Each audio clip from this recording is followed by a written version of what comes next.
L'Église célèbre donc aujourd'hui le Christ roi. Et à cette occasion, j'ai découvert que cette fête, en fait, est toute récente. Elle date du siècle dernier. Et je vous avoue que ce titre de Christ roi me pose question. Car s'il y a bien un titre que pendant toute sa vie Jésus a fui avec horreur comme la peste, c'est bien ce titre de roi.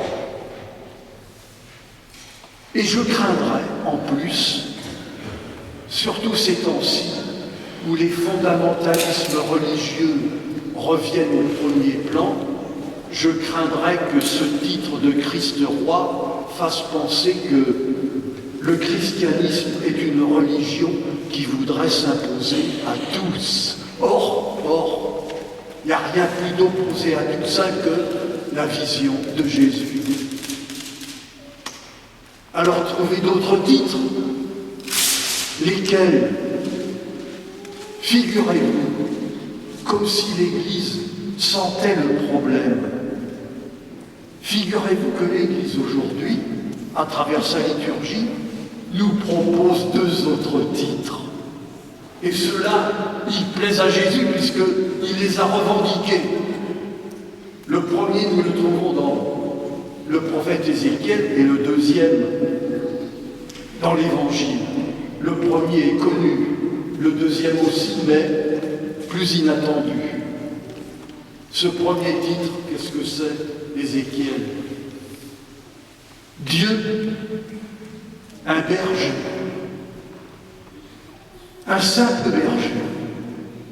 Et la particularité de ce berger, c'est que non seulement il prend soin de son troupeau, mais ce qui lui tient particulièrement à cœur, c'est les brebis les plus fragiles. Les blessés, les malades, les égarés, et même les perdus.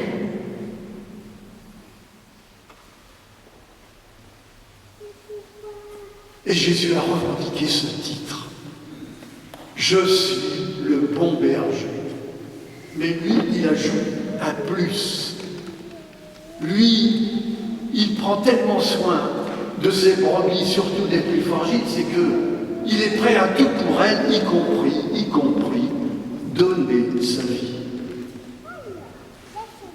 Le deuxième titre, il est dans cet évangile, la parabole du jugement dernier.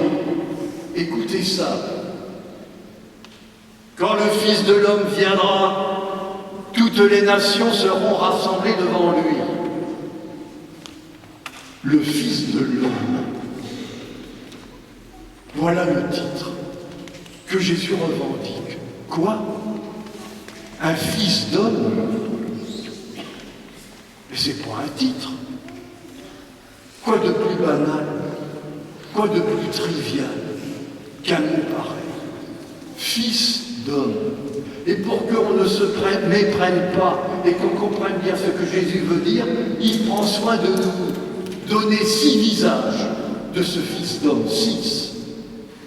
Les crèves la faim, les crèves la soif, les va-nu-pieds, les étrangers, les malades et les condamnés en prison. Quand on y réfléchit, mais c'est le monde à l'envers. Moi, croyant au Christ, j'espère qu'il va nous sauver. Et figurez-vous que ceux qu'il nous présente, c'est des gens qui ont besoin d'être sauvés. Et c'est lui qui a besoin d'être sauvé. Et les sauveurs, c'est qui? Mais c'est nous qui sauvons Dieu. Mais c'est le monde à l'envers. Et je comprends complètement les réactions des auditeurs, par exemple de Saint Paul, quand il annonçait l'Évangile. Les croyants juifs lui disaient « Mais ton Fils d'homme, c'est un scandale. » Et les autres « Ton Fils d'homme, c'est une folie pure, c'est une dinguerie. » Je ne connais aucune religion qui rabaisse Dieu à ce niveau-là. Et ma question, c'est, nous les chrétiens, comment faire pour témoigner concrètement de ce Dieu-là, ce simple berger et ce fils d'homme? Deux exemples à ce sujet.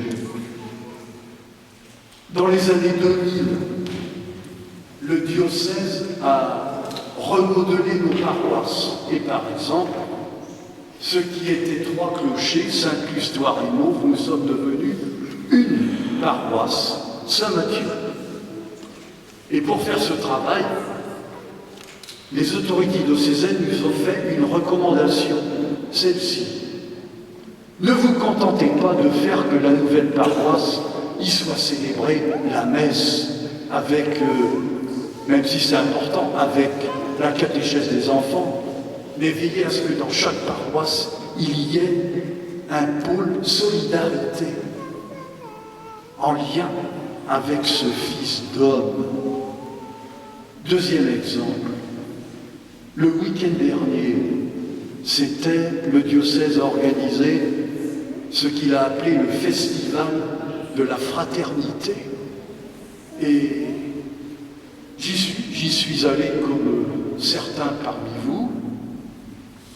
Il y avait 30 ateliers où l'on pouvait voir des gens qui sont décrits dans l'Évangile. Et figurez-vous que, étonnamment, je suis ressorti de cette journée plutôt avec la joie au cœur. C'est étonnant.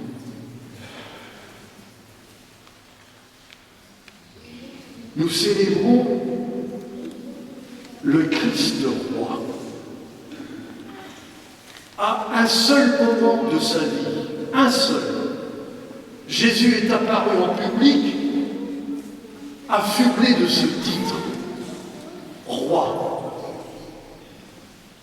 Quand il est pendu en croix, au moment de sa mort, envoyé là à l'abattoir par le préfet romain, Pilate, par dérision, car c'est au-dessus de sa tête avait été écrit « Jésus, roi des Juifs », par dérision.